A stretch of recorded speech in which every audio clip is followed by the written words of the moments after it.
Okay, so I'm here today with Daniel Fitzhenry. What can I say about Daniel? He is a serial entrepreneur. He is a man who is very much in touch with his spiritual side. He is constantly working on himself for better ways to serve his own purpose and other people's purposes. When I said to him when we were jacking this up, I said, send me a bio. So I'm going to pretty much read the bio because this is how self-effacing Daniel is. Daniel is an energetic and hopeful entrepreneur, leader and speaker who scales purpose-driven companies globally. He has spent his life starting and growing companies, and he was also elected to public office in Southampton, culminating in him leading the city for a period with an ambitious plan for change and growth. Daniel was born, raised and educated in Southampton, attending university there for only 1 year before leaving, and has a passion for lifelong learning, meeting new people, and a curious mind for growth. He loves to explore, grow, and have fun. All of those statements do not actually really describe the man that Daniel is. I describe him as the only honest politician I have ever met. A man who, if he says he's going to do something, will do it, and is not afraid to put his head above the parapet at a moment's notice for what he actually believes in, and has, because of that, had times when people have stabbed him in the back, for want of a better word, but he always comes bouncing back. So Daniel, thank you very much for being here. Thank you, Paul. So, where do we start? You say you've grown companies and companies. Where did that entrepreneurial spirit begin? Yeah, thank you. Firstly, apologies for my voice, which is a little bit huskier than usual. So I was very lucky. I went to work for my family business at a very young age. I was about 9 or 10, I can't quite remember. Washing lemons. They ran a fruit and veg market store. So I was washing lemons, carrying the bags to the customer. Had the few pranks played on me one time when I dropped the box on the sack trucks and hit me in the head and I fell over. I was about 10 years old. That was quite funny. Everybody laughed. So I was very lucky. I was exposed to business very early on as a young person. And, as a young guy, you're like watching these trucks loaded with stock coming from all over the world, taking money, serving customers. It was just great fun. And so I was exposed to that quite regularly. And my sort of entrepreneurial belief in how do we do something when there's a problem came from there. So you were overcoming problems at an early age. Yeah, I might have been creating a few as well, but yeah, I was, and I lived with my grandparents sort of at the weekend because it was their business, and obviously they were older, and everybody around me was older. They all had a keen interest in politics as well, or let's change that to a keen opinion on politics and how things should be, and so that sort of part of my life opened up really quite, like most things happen, unplanned and quite quickly. So I know you have a sister as well. Was she Yeah. influenced in the same way? Sort of later in life. I sort of went to work probably, let's say, about 9 or 10 at the weekends doing bits and pieces. My sister, I think, did the same probably when she was a bit 13, 14, 15. But yeah, similar. Yeah. So you'll see the traits play out. So what was the first business you started that you could call your own? So I think I was 19, 19, which was a renewable energy business back in 2005, early '06, selling solar panels. A mate of mine said to me, "Oh, I've got this idea," and I thought, well, "I've got some money, and he's got an idea. We'll go and make things work." Well, didn't quite pan out that way, but yeah, it was good fun. I mean, you reflect on these things and you think, what was I doing? But youthful naivety is so helpful because you wouldn't do half the things as you get older that you do when you were younger. So yeah, started a renewable energy business with him. That kind of partnership didn't work very quickly, but I carried on for a few years, scaled that business probably to 400,000 a year of revenue. The recession '08 came. I was selling renewable products with a bit of credit. Obviously, credit markets dried up. And I kind of went, I don't think I can take this anywhere else. And like all entrepreneurial life journeys, one door shuts, or as it's shutting, you sort of see something on the horizon. And then that led to the next thing that came along, which was property. And God knows how that happened. Just some guy gave me a book and said, you need to buy property just before the crash happened. So you went into property? I did. Well, I got elected in 2008 the 5th of May, I think, 2008, or the 2nd of May, on the Thursday. I shut the company on the Monday because it's like I just realised I couldn't do it anymore. Had the book that said how to buy property with none of your own money, or how to buy property with no money down. Yep. Read it. I was like, I can do this. You'll know from your background, at the time the mortgage market was changing, but it hadn't quite changed then. Yep. So I went and borrowed some money from a few people, went out and started looking at property and learning. And I was buying property in Southampton, residential, the weeks before Lehman's. Oh. Now, this was interesting because everybody said to me, Dan, you're mad. And usually when they say that, I was only, 21, 22 at the time. I generally got the idea that I was onto something when they said that, but I had no idea what I was doing. So I was going into these estate agents. There was nobody there. I was thinking, well, what's going on here? There's supposed to be profitable, loads of people doing it. I'd spoke to a few mortgage companies and they'd said, well, you can get 85% loan to value at 0.89, 1% above base. Base was 5% odd. I thought I could make these numbers stack. I knew all the numbers on the back of a fag packet envelope, so I just went round. But every property I went to, I kept noticing that the agent was, oh, you can have this. They're open to a deal. And after a while, I thought, I wonder what open to a deal means. So I halved the price on all of the bidding I was doing. Stuff was on for 95 grand, I bid 50. Stuff was on for 100, I bid 55, 60. And then blow me, they said yes. And I started basically, just as Lehman started collapsing, these people were still saying yes. And I was thinking, what the hell's going on here? But it worked. And you know, I ran out of cash, basically, to put deposits down. But had I not, I could have bought 20, 30, 40 properties at very good price from estate agents because nobody else was there buying. Wow. And there was no plan to that, Paul. That was the universe. That's the serendipity bit. That was the serendipity bit. And I secured several. One was on for 95,000. I bought it from the bank for 57. One was on for 100. I bought it from the bank for 67. These are properties in Millbrook sort of area. Yeah. You know, deposit was 15% on an 85% loan to value.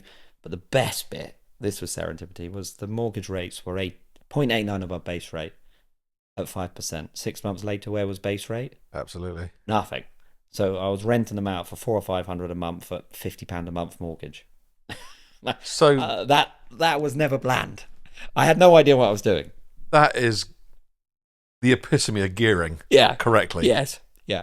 And then I re-leveraged because further advancing on those products, although the more Birmingham Mid-Child fought me to tooth and nail, was still a principle at the underwriting stage. Absolutely. So they gave it to me. So by mid-09, I had 4 or 5 properties with no money left in. I'd remortgaged all of my money back out. And these things were 0.89, 1% above base rate, 1.29% above base rate. Service charges were £8 a month. I was cash flowing a few thousand a month with most of my cash back going, how did that happen? It's a license to print money. Yeah. Now, we've used the term serendipity a couple of times. Yeah. And I know from our conversations over the last 4 or 5 years that you are very much into the universe and what the universe can give you. When did that particular journey start for you? I think it's always been there, but really it started for me personally after very difficult circumstances in a personal capacity and in business capacity. And I think you read this, don't you? You know, the hardship brings you to the higher level of yourself. Yep. A self that you realise maybe I don't have the ego or the power, or maybe I'm not quite as important as I thought I was after you've been punched and thrown out of the ring and beaten to a pulp and still standing, but just about. That's really when I realised, okay, there's something much more powerful than me, and I need to yield to it. I resisted, of course, because we all do for a bit, and then I gave up and just went, yeah, okay, fine. And you're still on that journey now. I'm still on that journey now, yeah. And I'll always will be, and I think all of us will be, won't we? We'll always be on a journey of self-discovery of who are we, how can we serve, what are we here to do, and yeah, just keep opening those doors. I think you're absolutely right, but I'm going to say that the majority of people don't think that way. The majority of people, it's like the Matrix, isn't it? Are you going to take the blue pill or the red pill? Yeah. You know, you've opened yourself up to these things, going, right, I need to find help. I need to find me. I need to find out what my purpose is. Yeah. And it's changed the way you think about many things. Yeah. I think, adversity introduces us to a higher level of ourself. Yep. We either accept that adversity is serving us, because then we can serve others, or we see the world through the prism of it's doing it to us, not for us.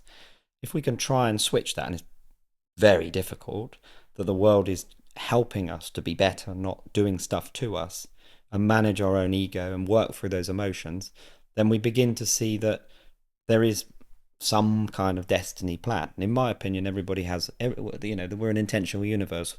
There is tons of things around us going on right now, whilst we're having this, that we're not conscious of, but they're happening. Yeah. And they're happening because we've got a program to run them. So if we just accept perhaps that this is an intentional world, that there are plans for everybody and everybody in it, and everybody's entitled to the same, has access to the same opportunity, then we begin to see it in a slightly different way. Now, I might be taking the Kool-Aid, for example, and I might be drinking the positive pill every day, but if it works, why not? Absolutely. Whatever works for you. Yeah. Yeah. Yoga. Mm. Yoga. So tell me about yoga, because I know you're into hot yoga. Yeah. Yeah. Now, I've tried it. Yeah. Hot doesn't quite cover it. Yeah, certainly on a hot day. I was there this morning. Yeah. Again, one of these things that flowed into my life. And I was petrified the first time I went to yoga, because it's like anything you start firstly. The more you know this, but the more you progress in what you're doing, the harder it is to start new things. Yep. Because you have to lean into the side of you that you're going backwards in our mental arithmetic, really. But we're not. We're going forward. So Hotpod has been great in Southampton. Shannon, who runs it, has created the franchise, has created a great community. First time I went, I was terrified. But basically, you go, it's in the Marlins, upstairs, you go in, it's a little pod, like a bouncy castle pod type material. They heat it up, you go in, you lay down, and then you start moving around. And you do get very, very hot. All the men, they look around them afterwards, and it's like literally a waterfall. So, you're not, luckily it's dark. And luckily, the more you get into it, you close your eyes and just listen to the flow and move. But it's the real thing it taught me to do is to lean into discomfort and to become with a beginner's mind. And that's been so powerful for the next stage of growth that I suppose I'm on now. So, nice segue. Well done. What is the next stage? Well, I left public office on the 2nd of May after 16 years of being elected in Southampton, leading the city, leading the opposition for a period. And now I sort of have this view of how do I use my skill sets to do something more purposeful. I love the blockchain sort of crypto world. I think there's a lot there around how do we emancipate people? How do we create new wealth? How do we unlock what we've got so more people have got, do we create more wealth for everybody and more opportunity? And I'm playing in that sort of space. So or tech space. I'm playing in a space where you've got ambitious, mission-driven companies that are trying to grow. And I'm trying to use my skill set to say, how do I help you grow and create partnerships and win-wins for people in a competitive, but not really too competitive, because it's more added value way. It's like, you do this well over here and you do this well over here. And yeah, we compete on 10% in the middle. So that's my new world. Basically, I'm going out there saying, what the hell can I do really well and how can I help you? And I would say making it up as I'm going along is probably a good way of putting it. You're an inveterate matchmaker, aren't you, in business? Yeah, I basically, my piece is, if you've got a company, you've got an ambition, who are the key partners that you need in order to grow and deliver what you need and what they need and win together? So it's a huge amount of matchmaking. And I just love that dynamic of 1 + 1 = 1 million compounded. You see it all the time. You see the magic in the room of networking. Someone's like, I've got this and I've got that. And you put them together and then the relationship grows. You doing this with the team that support you and all the stuff that you're doing. And you just see these doors, these mental doors, these emotional doors of the right energy in the right place. I always get this round the wrong way because I wasn't very good at science, but 2 atoms coming together and being the right molecule. We'll go with that. We'll go with that. Compounds massively. Yep. One without the other, you have no energy. No. But the 2 together, you can do anything. Absolutely. And that's just 2 people. Yep. Or 2 entities of people. So you're in the crypto space, you're in the blockchain space. You're obviously having to involve yourself with AI as a result. Yep. Your views? Yeah, I'm in crypto space, blockchain space, AI, Web 3.0. I mean, I love all these terminologies because I keep saying to the people, explain what they mean to me, and Yep. they do, and I say, okay, the future of technology. Ultimately, we're building a new digital future. We're taking what we've got in the physical realm and we're building it in the digital realm so that we can make it more efficient and more effective. AI, really, a lot of this technology is not new. We're just doing the same things in a new way. But for me, AI has an opportunity to take humans out of some of the tasks we need to do daily that we're not using much of our cognitive skills and take us into a place where we can use much of our higher faculty skills, our Yep. creativity, our imagination. Well, that can only, in principle, be a good thing. Now, it does mean that there's going to be an impact. So, are we going to create, if we look at 1,000 years of history, and certainly the last 500 of sort of the economic climb of the West, there's always been growth from new technology, but there's a destabilization period. We are massively living through a destabilization period right now, politically, economically, socially. Everything that we've known, maybe for the last 500 years, but certainly post war, is coming to either an end or a new paradigm. Mm. AI is a component of that. There's generative AI, there's all these different functions, but ultimately they're here to aid human development. They're not here to take over human development. Now, maybe that's a risk that we might have to manage. But in 1944, with the Manhattan Project and the releasing of the nuclear weapons in 1945, the fear was the whole world's going to end. The sky was going to be set alight. Correct. It ended the war, obviously dubious conversations about the rationale. Someone had to make the judgment. But the impact of nuclear weapons was to stop a new world war Mm. because there was a threat. But there was always the who's got control of it. So that there is going to be a whole conversation about who's managing AI. The open AI works in the US and all of the leading companies. Are they private? Are they public? Interestingly, the government likes to get its fingers on things when it thinks that it can do a better job. Railways were all private, then they got nationalised. Major institutions, where's the web going to go in this new world? How much involvement does the government have? All these are conversations to come out. The government can't afford to pay for it, but they like to nationalise it in a way that they have sovereignty over space. That's we subscribe to those rules. So I don't know where it's going to go, but my principal belief is humans evolve, and this is a form of evolution. Does that mean it won't be bumpy? Of course it will be bumpy. Does it mean that there will be fallouts? Yes. But the potential exponentiality of what we don't know sits outside what we don't know. Mm. And in that is growth and opportunity. And that's been thousands and thousands and thousands of years of documented history. So why would that be any different? The principles are the same. The applications and the route to it will be different, of course, because we've not seen it before. So that's my sort of general philosophical view on AI and the future. That's great. How would we make money out of it? Wow. I listened to the four guys on a great podcast called the All In Podcast. And they are in the US a mixture of sort of venture capitalists, tech people. And they cover everything in their podcast. Really good. And their general thing is this is going to cost $1 trillion of investment. And there's about $10 billion to $20 billion of revenue. So when do these things match? I don't know the answer to that. A bit like the tech bubble. There was billions, hundreds of billions went into the tech bubble. Then it crashed. Loads went bankrupt. But the tech kept evolving. A few companies picked up and ran with it.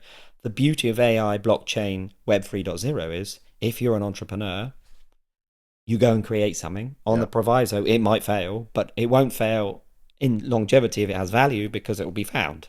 But we don't know what that route to market is yet. So I think the beauty of this space is it allows people to be really entrepreneurial. It allows the best of human ingenuity across the world to sort of come out, and the ground will find itself, but nobody knows where that is. And I think, certainly from my point of view, that's a really exciting place to be as an entrepreneur. Scary and a bit risky, but what's the risk? We might hit it, we might not, and if we don't hit this one, we'll hit the next one. So yeah, I have no idea how we commercialize it. Okay. So the entrepreneurial spirit, Mm, which you've had from a very early age, from mm, working for your grandparents' fruit and veg mm, market stall, mm. taking it, how does that develop into becoming a politician and leading the Mm. Conservative Party in Southampton? Bearing in Yeah, mind it's glacial. yeah, yeah. So I spent a lot of time with my family. They had a lot of opinions on things, which was cool. And I just used to say to them, so what are we going to do about this? I suppose the underlying burning thing in my life has always been, if we've got a problem, can we just find a solution or be part of the solution or learn? And nobody really wanted to do anything. They just wanted to moan, which was cool. So I suppose I sort of sat there and went, maybe I can do something. So I had a really interest in politics, business, but I suppose they were the topics. The real thing was, is what can we do to drive change? And the entrepreneurial element to me was, where's the battle, the fight, the mission, and all of this that we can lead in a way. And bluntly, there are cities and areas that would be classed as a Labour area or a Conservative area. Southampton's always been a reasonably Labour city. So, when I joined the team in 2004, we always knew we were fighting an uphill battle. Well, that got me going, start point. And if you get incumbency, which Southampton has generally had incumbency of a Labour group, you get this with Conservative groups in some areas. And, wherever there is incumbency and status quo, there is the opportunity to drive change. So I joined this is literally how the world changes. And serendipity again. 2004, what was I? 20. Oh, Christ. 20. 22? Yeah. No, 18. Christ. Numbers, well, I was pretty good at numbers, but I forgot which year. I think I was 17, 18. Yeah. This lady knocks on my mum and dad's house because I'm still living at home. So I'm from the local Conservative Party. My mum says, oh, you need to meet my son. I meet her. Next week I'm delivering leaflets and knocking on doors for the Conservative Party, 2004. Like anything, people say, how do you get involved in politics? I say, choose a party. Yeah. Go and join them. Yeah. Deliver some leaflets and knock on some doors. They're like, wow. So I'm like, that's it. Yeah. Work your way up. And then 4 years later, I stand to be elected in 2008. And then I just work my way through, do different things. 2011, I joined the cabinet when we're leading the city.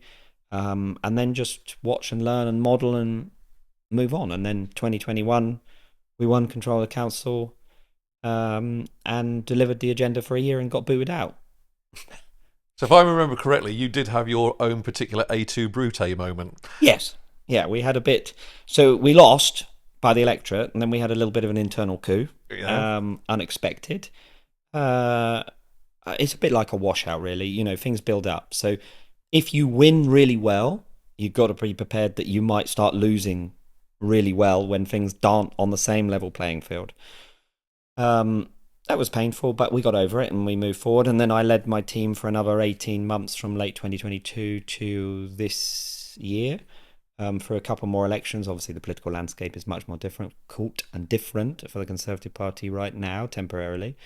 And then I stood down. Yeah, so I've done. I pretty much in local government have done all the sort of leadership roles over my 16 years of being elected, and had the pleasure of doing advisory and teaching and mentoring to other leaders and other political parties around the country as well. So that, real eye opener. Could you be enticed back? Oh yeah. I mean, everything is about how do I serve, isn't it? Yep. And we wake up one day and we don't. I never planned to actually be leader of the council or leader of my team. I became leader of my team 11 months after bankruptcy, and had lost everything. And I remember sitting there when they were said, well, do you want to do it? Thinking, hello, I don't have the money, the skill set, the emotional ability to do this right now. But I looked at my team and said, they need me. And I needed them. I needed them to need me, and they needed me, perhaps. And that was what drove me. So, in answer to your question, there will no doubt be a moment when there may be a future, there may not be. But I think it's more, how do you take advantage of that in the moment? What can you do? And you see that, don't you? You go do things in life and then something comes from over there. But certainly right now I'm focused on business stuff because I want to enjoy my life and travel and learn and not just be a one-trick pony or a couple of tricks ponies. Okay. So we've had ups, we've had downs, we've had sideways, and all the things in between. Yeah. You've been on a journey of absolute self-discovery. Yeah. And have done particularly well at it, I have to say. Yeah. Well, you have. Okay, thank you. There's that humble moment. Yeah. Going back to that little boy. Yeah. Getting smacked on the head with a cart. Knowing what you know now. Yeah. What's the one bit of advice that you would give that boy based on everything that's happened to you and the journey that you've been on and where you're currently at? I think I would say to that inner child, that young version of me, just it'll all be okay. Because I think where I grew up with quite quickly around adults, which was cool, but actually there was a bit of me that was like, oh, and I was always quite doing lots of things when I was younger and around lots of adult people. So I enjoyed my childhood to some extent, but I didn't have as much of it because I was busy doing other stuff. And I don't regret that. But I just think if I were to go back to that, I would say it'll be okay. Like, you don't need to figure it all out. Like, it will come together in a way that you don't need to worry about. But yeah, that would be my message to that little lad at 9 years old. Well, I've been privileged to witness some of that journey, Daniel, and you're an amazing icon in the Thank political you. realm as far as I'm concerned. And as a businessman, I wish you every success. Thank you. Um, they say you make your own luck. Yeah. Well, you pretty much are expert at making your own luck. Well, I've been very blessed in my life. My parents had a difficult marriage, but and a divorce now, but actually my entire family have always been very about service. My dad's ex-military, ex-police. My was in the NHS and children's services, and my grandparents were both sides. But actually, what they taught me was you create your own reality. There's nothing that you can't achieve if you put your mind to it. That you have to have grit and you have to have commitment, and you are here to do good for other people, and sometimes we do too much of that to our own detriment.